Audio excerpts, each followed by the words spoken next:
네, 다음 사연 나누겠습니다. 저는 당시 만나던 남자친구와의 사이에서 아이를 갖게 됐습니다. 평범한 가정을 꿈꿨지만 결국 미혼모로 혼자 아이를 키우게 됐습니다. 아이와 함께 살기 위해 한 손에는 모유수유, 다른 손으로는 업무 전화를 받으며 밤낮 없이 일해야 했습니다. 하지만 저를 힘들게 한 건 경제적인 어려움뿐만이 아니었습니다. 주변의 편견 어린 시선들로 인한 소외감은 물론 부모님조차 미혼모인 딸을 받아들이지 못했습니다. 하지만 저는 엄마로서 이런 편견들로부터 아이를 지켜내야만 했습니다. 어서 오세요. 네. 본인 소개 좀 해주시겠어요? 네, 지금 중학생 아들을 키우는 엄마 김도경입니다. 네, 반갑습니다. 현재 결혼하지 않고 아이를 키우고 계시다고요? 네, 사람들이 흔히 말하는 미혼모로 지금 아이를 키우고 있습니다. 왜 아이를 낳고 혼자 키우고 계시는지 그거부터 좀 여쭤도 될까요? 2005년 말에 아이 아빠를 만났어요. 네. 그리고 2006년에 얼마 안 돼서 이제 임신 사실을 알게 됐어요. 그때 이제 임신 사실 알게 됐을 때 그 남자친구랑 같이 얘기를 했잖아요. 그때 어땠어요? 사실 남자친구한테 임신했다는 얘기를 하니까 제일 먼저 하는 말이 아이 낳을 거냐? 이렇게 물어보더라고요. 그래서 저는 그때 나이가 이제 31살이었고 네. 그리고 사실 저는 이 사람하고 결혼해서 평범한 가정을 이루고 살 생각을 했었어요. 근데 그 얘기를 듣는 순간 화도 났지만 한편으로는 저희 부모님이 두 분이서 6남매를 키우셨어요. 네. 그래서 나 혼자서라도 아이 한 명 못 키우겠냐 이런 생각이 들더라고요. 결혼하지 않고 임신했고 아이를 낳았어요. 그러면 댁에서는 어르신들은 뭐라고 하셨는지? 부모님은 딸이 더 우선이죠. 그래서 저한테 애 아빠 갖다 줘버리고 좋은 남자 만나서 새 출발하라고 네. 이렇게 얘기를 하셨어요. 네. 근데 저는 도저히 그거를 받아들일 수가 없었고 그래서 제가 아기를 이렇게 안고 저희 부모님한테 막 이렇게 들이밀면서 이렇게 이쁜 새끼를 어떻게 갖다 주냐 그러면서 너 혼자라도 키울 거다 이렇게 강하게 말씀드렸더니 부모님도 이제 더 이상 말을 못 하시더라고요. Good morning, sun. I am a bird. Wearing a brown. 저 고향이 조금 멀어요. 그래서 고향에 내려가려고 하면은 아이고 뭐니까 오지 마. 애기하고 힘드니까 오지 마. 자꾸 그러시는 거예요. 네. 왜 그랬을까? 네, 그래서 제가 어느 날은 아이 괜찮아 그러면서 그냥 연락을 안 드리고 그냥 그냥 갔어요. 갔어요? 네. 그래도 저희 부모님이 너무 깜짝 놀라시는 거예요. 그래서 이제 동네 분들이 저희 집에 놀러 오셨는데 네. 같이 식사를 하시다가 동네 아줌마가 아. 저희 애한테 물어봤어요. 너가 아빠는 어디 있냐? 이렇게 물어보시더라고요. 네. 근데 저희 애나 제가 말할 새도 없이 저희 아빠가 갑자기 저 중국에 돈 벌러 갔어. 이러시는 거예요. 그래서 저희 부모님이 저기 동네 사람들한테 거짓말로 이렇게 남편하고 잘 살고 있구나 이렇게 얘기하신 것 같다는 생각이 들더라고요. 아이한테는 얘기 다 하신 거고요. 사실 중국가 있다고 알고 있나요? 아니면 아이한테는 사실 어렸을 때는 아빠가 그냥 죽었다고 얘기를 했어요. 예, 그래서 아이는 아빠에 대한 기억이 전혀 없기 때문에 유치원에서 이제 뭐 친구들이 물어보거나 선생님이 누구야 아빠 어디 있어 이렇게 물어보면은 아이는 그냥 죽음이라는 거를 너무 모르기 때문에 너무 자연스럽게 우리 아빠 죽었는데요? 그냥 이렇게 얘기를 한 거예요. 그래서 그냥 사람들이 그렇게 알고 있었는데 아이가 눈치를 보더라고요. 아빠 얘기를 하는 것에 대해서. 제가 어느 날은 이제 애가 한 10살 정도 됐을 때 얘기를 했어요. 이제 아빠 얘기 궁금하면 물어봐도 돼. 말해도 돼. 이렇게 하니까 아이가 딱 하나 물어보더라고요. 엄마 아빠 어떻게 생겼어? 아빠 사진 있어? 궁금하지. 예, 이렇게 물어보더라고요. 그래서 네. 미안해. 내가 아빠가 싫어서 아빠 사진 다 버려버렸어. 근데 너는 엄마하고 똑같이 생겼어. 엄마 쌍꺼풀 수술하기 전에 얼굴이 네 얼굴이야. 이러면서.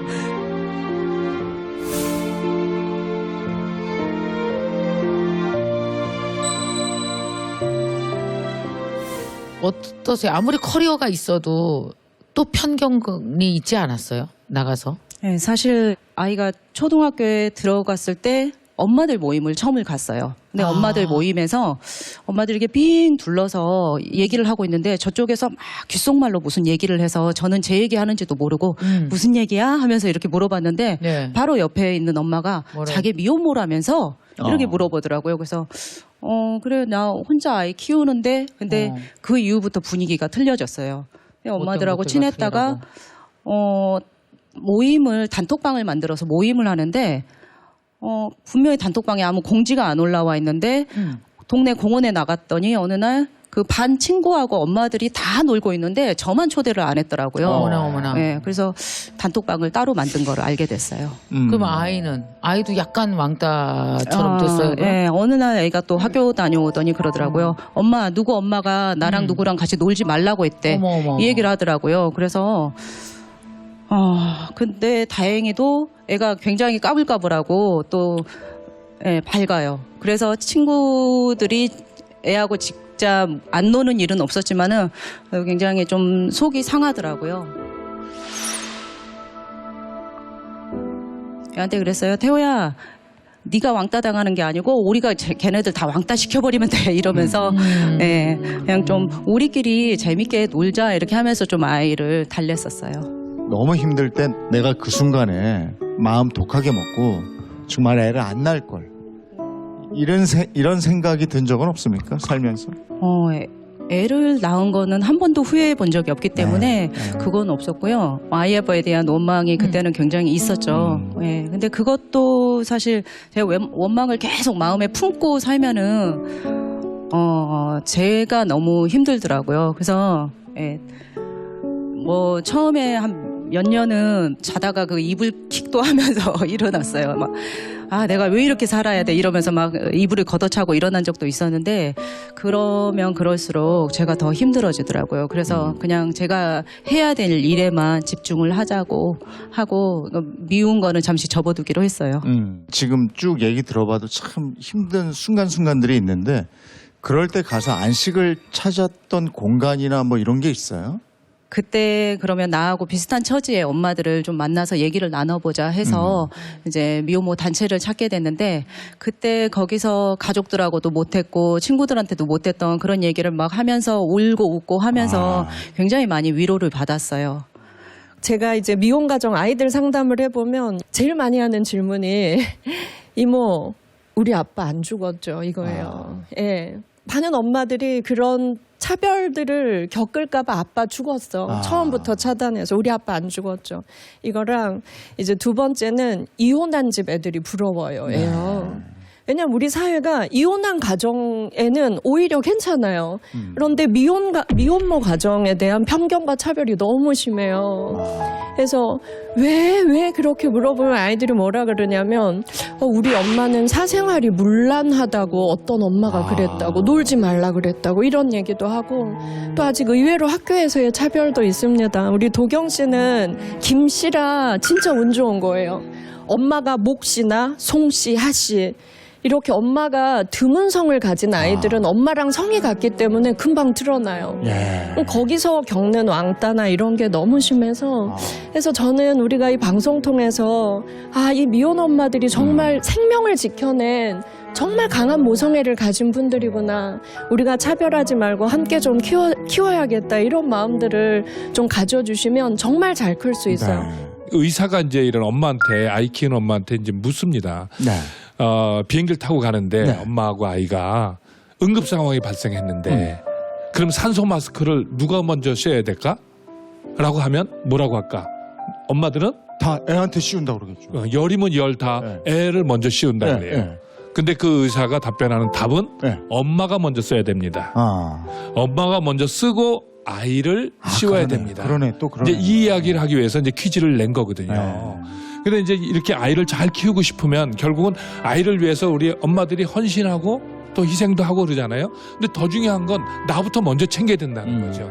내가 건강해야 내 아이도 내 주변도 챙기고 해나갈 수 있다. 그래서 그런 면도 한번 생각해 보시는 것도 재미나게 살기 위해서 괜찮지 않을까 한번 생각해 봅니다. 저는 이런 얘기를 많이 합니다. 행복 바이러스를 퍼뜨리자 이런 얘기를 많이 하거든요. 이제 강의할 때나 뭐 그런데 하여튼 이 행복 바이러스를 퍼뜨리는 데는 결국에 습관이에요. 계속 습관적으로 긍정적으로 생각하고 뭐든지 그냥 웬만한 건 마음 비워버리고 받아들이고 활짝 웃고 마음 넓게 생각하고 마인드 컨트롤을 잘하면 결국에 순간순간이 습관이 되고 그것이 행복 바이러스가 되고 행복 바이러스는 탁월한 선택이 된다. 저는 그런 생각을 합니다. 그렇게 되기를 바라겠습니다. 감사합니다. 고맙습니다. 네. 근데 지금 이 편견이라고 사실 가장 큰 게 편견이거든요. 미혼 엄마들에게. 근데 생각해보면 이 세상에 20대 때 한 남자를 만나서 사랑하지 않은 여자는 한 명도 없어요. 다 사랑해요. 근데 누군가의 운명은 너무 운 좋게 그 남자랑 결혼을 하게 된 거예요. 누군가의 운명은 운이 되게 안 좋아요. 그냥 웬 남자와 결혼해서 결혼식이라는 걸 올리고 결혼을 하고 애를 낳은 여자들은 이 트랙을 가본 적이 없어요. 이게 얼마나 고통스러운 트랙인지. 혼자서 애를 낳고 부모도 안 봐주는데 혼자서 애 키우고 살면서 계속 좋은 선택을 해야 돼요. 타인에 대한 좋은 선택. 근데 저는 정말 많은 엄마들이 타인에 대한 좋은 선택을 내가 지금 하고 있나? 내 아이가 이걸 배우지 않을까? 라는 걸 좀 생각해 보신다면 편견으로 비겁한 행동은 안 하고 살아야 될 것 같아요. 그게 제일 얘기하고 싶어요, 저는. 사실 초등학교 때만 해도 좀 아이가 그런 좀 안 좋은 일을 겪고 그다음에 다른 엄마들도 좀 저를 부부 동반해서 뭐 만나고 이럴 때 저를 안 껴주고 이랬었었는데 지금은 사실 이제 엄마들이 40, 50대 되고 이러니까 저를 네. 제일 부러워해요. 아, 왜요? 그거다. 네, 남편 어디다 갖다 버리지도 못하고 네, 좀 시댁에 또 그때마다 가야 되고 그래서 제 친구들이 네가 제일 부럽다 이래요. 맞아요. 그래요. 거둘 사람이 없으니까. 예. 오늘 김도경 씨를 통해서 당당한 엄마의 네. 모습을 봤습니다. 행복하십시오. 고맙습니다. 고맙습니다. 감사합니다. 네.